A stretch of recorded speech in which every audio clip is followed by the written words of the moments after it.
This is Angie Krejci on behalf of your Louisville Public Schools Excel team with Amber Johnson and Mona Routley. I'm here to present just some information and terminology on our new Excel identification process and some of the programs that we will be implementing for students who qualify for Excel services. First and foremost, as you get ready for parent-teacher conferences, please know that any questions or concerns that come up about Excel or learning questions that you feel fall into that area, please have parents come on down and talk to me. I will be available in the Learning Commons, formerly known as the high school library, to meet with parents in my office there. Even though the Scholastic Book Fair will be going on, I have plenty of staff so that I will be available to talk with parents as needed. But we still wanted to make sure that you had some information on the changes that are occurring starting right now. The biggest thing is we are starting the identification process the year before, and you can see some of the differences reading through this slide. I just wanted to bring up these most important things. We're starting the year before. We're moving to a points-based system, and we are doing this based on a process that is done in Bellevue Public Schools. We're adding another layer of testing called the COGAT test, and our schedule is based on the similar process to what Bellevue Public Schools and other districts do with their high ability identification process. A new word that you will hear in our lingo is tiers. We have 3 tiers of students that we look at for Excel. And tier 1 is universal. That's all students. We look at all students in this process and work to make sure that students are receiving the differentiation that they need in class. Tier 2 is an extended level, and your students that fall there are going to be your high achievers or students that receive 1 to 3 points in the identification process. As a school, we are working to make sure there are robust opportunities for students who are wanting to push themselves to have opportunities in the classroom and outside of the classroom, whether that be activities or other things. Our Excel program, however, is going to begin focusing on Tier 3 students, which is individualized. Those are students who receive 4 or more points in the identification process.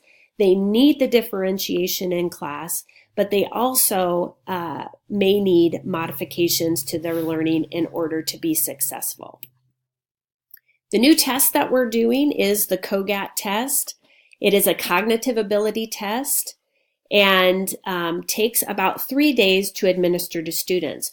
Currently, we are only starting with students in the 3rd, 4th, or 5th grade that fall within that category of getting a 95th percentile and above in math or reading. And we are going to be testing all the students that fall within that arena because this is our first year of administering that test. We are waiting for permission slips to come back from parents, but those tests will start to be administered mid-February.